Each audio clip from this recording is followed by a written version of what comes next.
Chers amis qui regardez cette vidéo, bienvenue dans ce cycle d'une quarantaine d'heures de formation sur l'Ancien Testament qui sera exposé selon une perspective chronologique.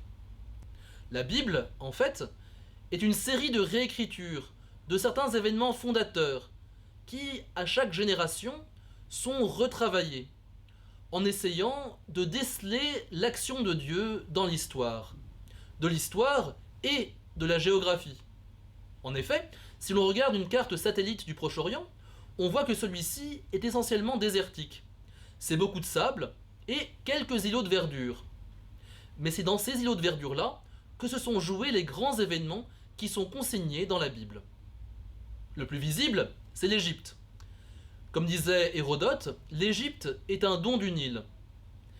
En effet, le limon que laisse le fleuve lors de ses crues fertilise tout le bassin du delta et tout le cours du fleuve jusqu'à la Nubie.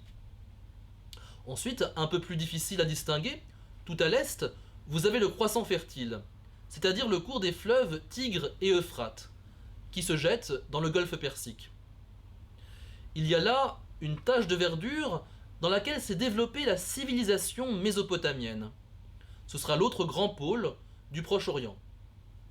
Entre les deux, on a une petite tache verte sur la côte est de la mer Méditerranée.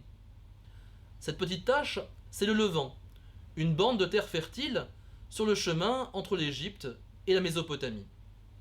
C'est une zone de passage entre civilisations, entre zones économiques, et si on veut faire du commerce, on est à peu près obligé de passer par là. C'est là le pont entre le continent africain, avec donc l'Égypte, et le continent asiatique, avec la Mésopotamie, et aussi avec le continent européen, puisqu'il y a aussi la Grèce. Déjà, à l'âge du bronze, il y a eu des contacts réguliers et importants entre le Levant et la Grèce. Et donc on peut penser que si le Seigneur a choisi de s'incarner dans ce petit lopin de terre, au bord de la mer Méditerranée, c'est pour des raisons évidemment connues de lui seul, mais on voit bien l'intérêt de cet endroit. C'est un endroit à partir duquel on peut recueillir à la fois l'héritage et l'influence du plus grand nombre de civilisations, et aussi aller au loin, toucher le plus grand nombre de peuples. Parce que le Levant a toujours été, depuis les origines, une zone de passage. Mais c'est aussi dans cette région, et ce n'est pas une coïncidence, que la civilisation urbaine a laissé les traces les plus anciennes. La ville la plus ancienne du monde, c'est Jéricho. Elle a été fouillée par les archéologues, et on peut encore maintenant visiter le site de ces fouilles. Quand on va faire cette visite, on voit un trou très profond, une quinzaine de mètres. Et tout en bas de cette fosse très profonde, il y a un petit muret qui n'a l'air de rien, mais ce petit muret, il a 12 000 ans. C'est le plus vieux mur connu, construit par le genre humain. 10 000 ans avant le Christ, Jéricho, donc, était un lieu d'habitation pérenne. Alors pourquoi précisément Jéricho ? Parce que, en cet endroit, le climat est extrêmement favorable. À Jéricho, il fait chaud toute l'année. C'était d'ailleurs la résidence d'hiver des rois de Juda. Pendant l'été, ils restaient à Jérusalem. On est en altitude, il y a donc des températures modérées. On souffre assez peu de la chaleur de l'été. Mais par contre, en hiver, à Jérusalem, il peut faire assez froid, il peut même neiger. Et donc ils allaient, quelques kilomètres plus loin, à Jéricho, où en plein hiver, il peut faire 25 degrés. Les éléments, donc, dans cet endroit sont particulièrement cléments. Ce qui fait qu'on n'a pas beaucoup de peine à se donner pour trouver tout ce dont on a besoin pour survivre. Il y a là aussi une source d'eau fraîche et des fruits qui poussent d'eux-mêmes, ce qui fait qu'on peut avoir un peu plus de temps pour mener des projets à long terme. Et c'est donc sans doute pour ça qu'il y a 12 000 ans, des gens ont construit les premières habitations solides dans ce lieu du Proche-Orient. Ensuite, évidemment, quelques siècles plus tard, on aura la même chose, on aura des villes en Syrie à Damas, en Anatolie aussi à Çatalhöyük. Et bientôt, une autre révolution se prépare dans cette zone du monde. 8000 ans à peu près avant le Christ, les hommes ont commencé à être trop nombreux pour se contenter de ce que la nature produisait spontanément. Et donc ils ont cherché à provoquer artificiellement la croissance des espèces dont ils avaient reconnu les propriétés nutritives. Cette révolution, qui est donc l'agriculture, a profondément transformé la société. Une fois que l'agriculture est apparue, la société a commencé à s'organiser en fonction de cette activité, qui était désormais l'activité principale. Et on a assisté à une rapide structuration, à une rapide hiérarchisation de la société. Il y a eu des chefs pour dire à tout le monde ce qu'ils avaient à faire à tel ou tel moment. On a commencé à avoir non seulement des habitations individuelles, mais même des structures palatiales, qui sont à la fois des entrepôts et des lieux de gouvernement. Et on va trouver ça très longtemps dans toutes les villes du Proche-Orient. Les bâtiments publics sont d'abord des greniers et ensuite des lieux d'administration. Le roi, puisque désormais il y a des rois, prélève une partie de la récolte et peut la distribuer selon son bon vouloir. Un certain nombre de gens vont donc avoir les mains libres pour d'autres tâches que la récolte de la subsistance.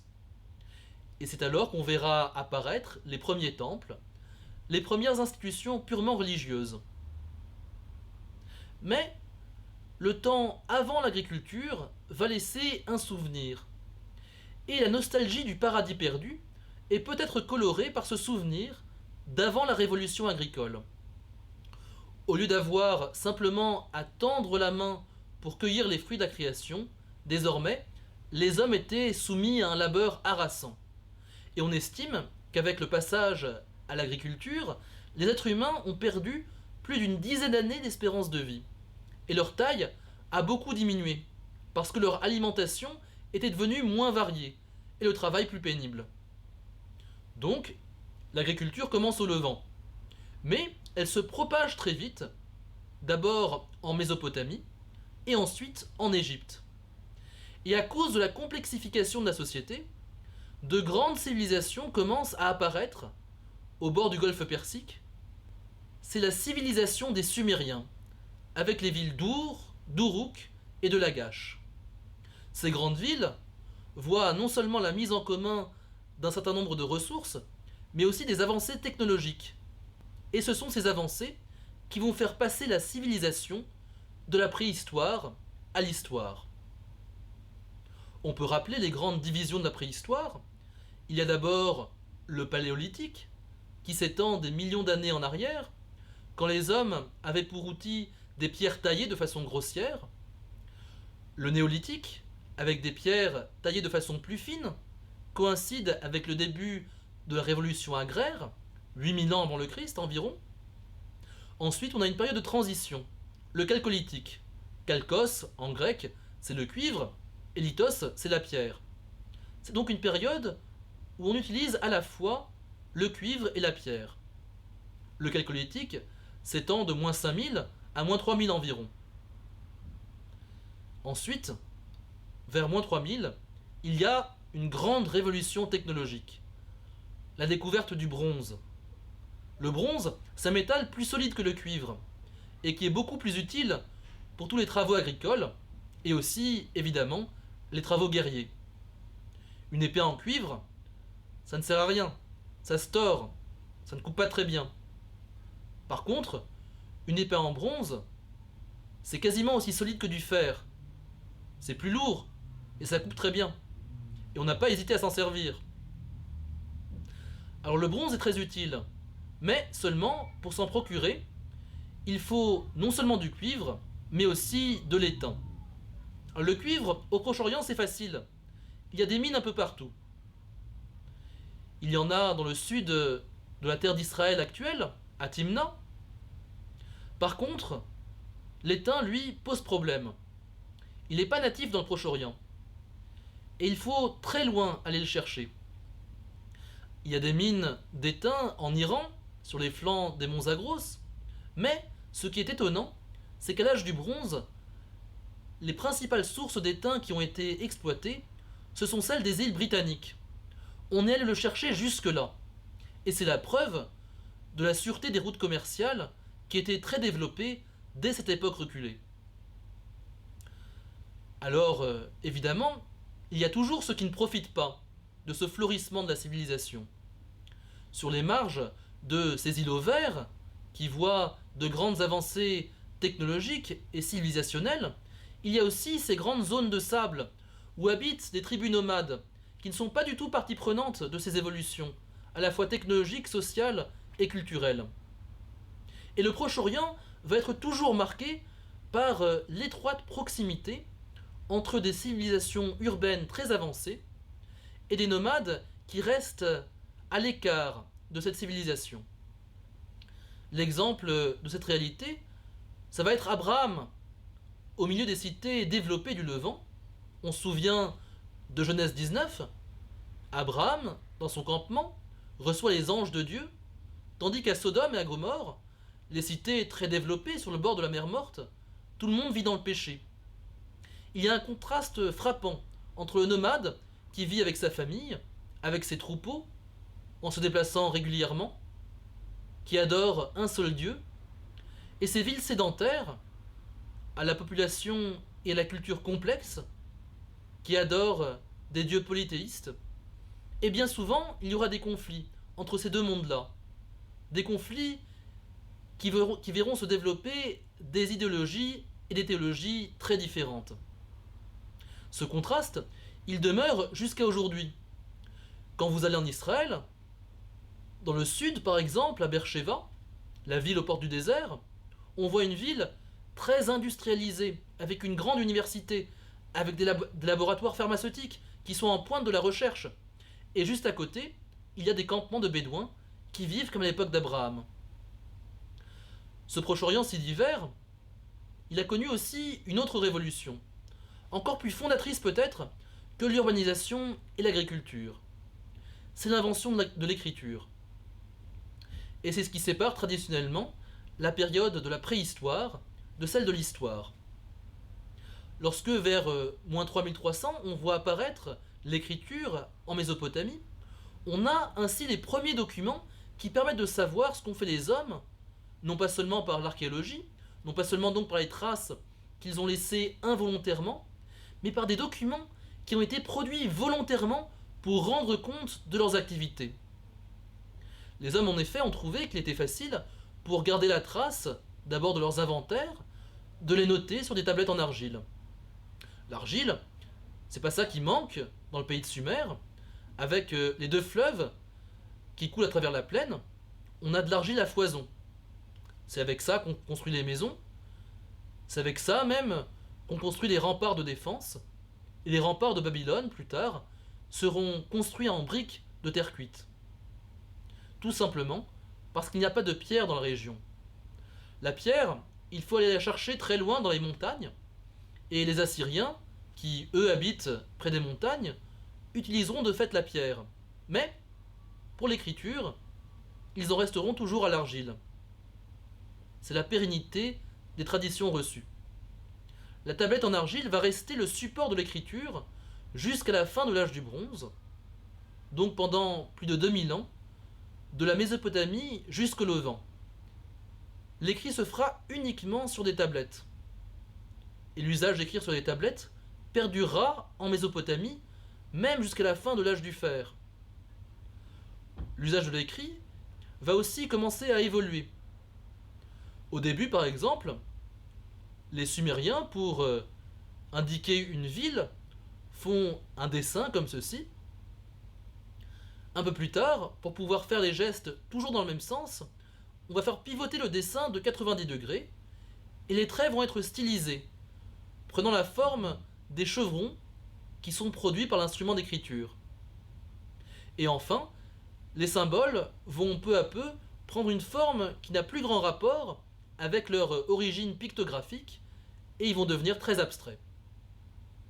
En même temps, ils commencent à être utilisés pour leur valeur phonologique, selon un système de rébus, et non plus seulement comme idéogramme. Ce système, assez complexe, va ensuite être adopté par d'autres civilisations. Les Babyloniens vont reprendre ce système d'écriture des Sumériens et l'adopter à leur propre langue. Cette langue, c'est l'akkadien, qui est la langue commune des Babyloniens et des Assyriens. Les deux peuples, en effet, babyloniens et assyriens, ont deux dialectes très proches de cette même langue qui portent le nom de la ville de Sargon, roi d'Akkad, l'akkadien.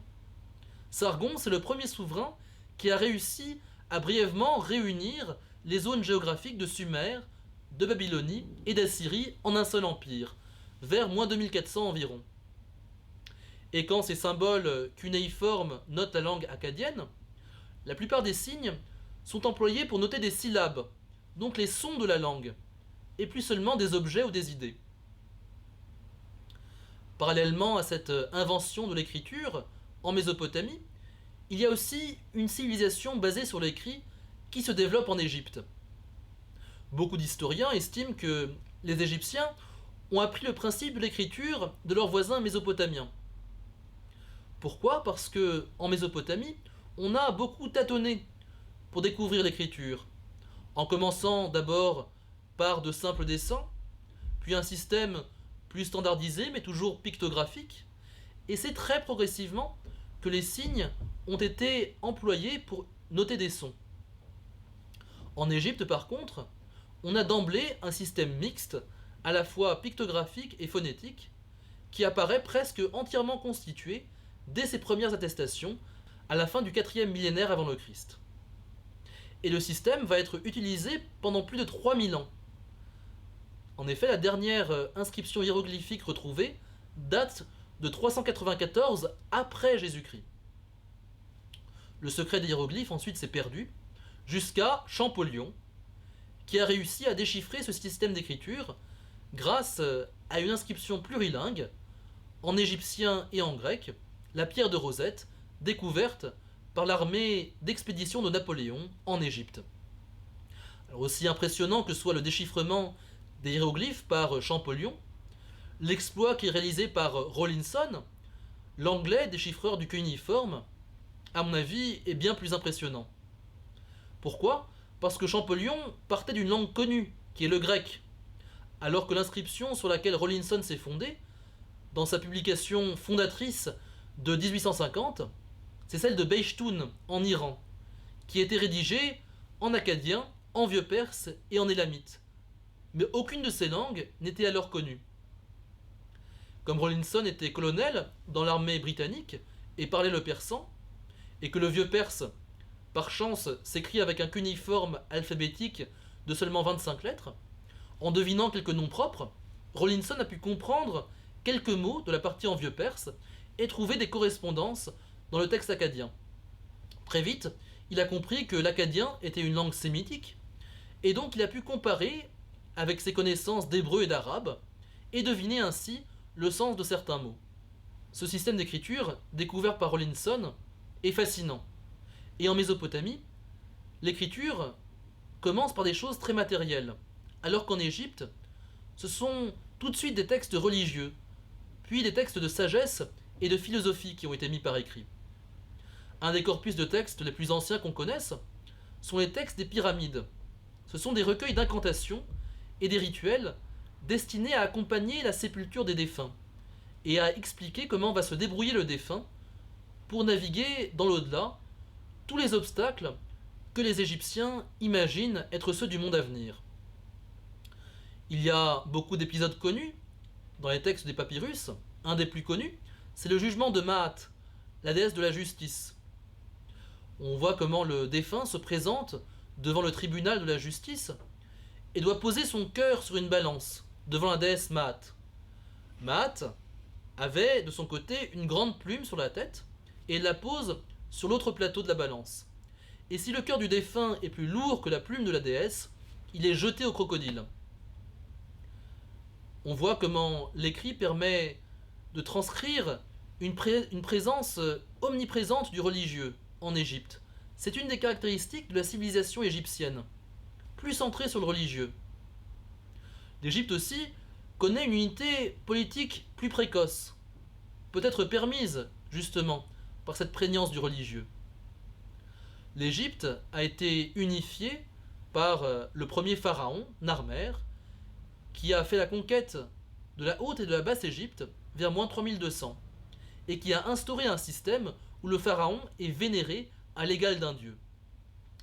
Les dynasties égyptiennes donc vont se succéder, avec des périodes glorieuses qui sont l'Ancien Empire, le Moyen Empire, bientôt le Nouvel Empire, et des temps plus troublés, que les égyptologues appellent période intermédiaire.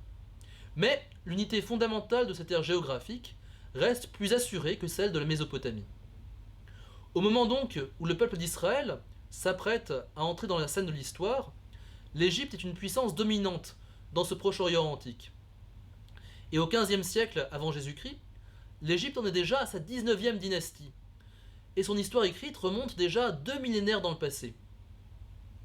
L'Égypte est divisée en circonscriptions administratives, appelées des nomes, qui chacune contribue à l'effort militaire, et ce royaume est donc en mesure de s'étendre territorialement au-delà de sa base initiale le long du Nil.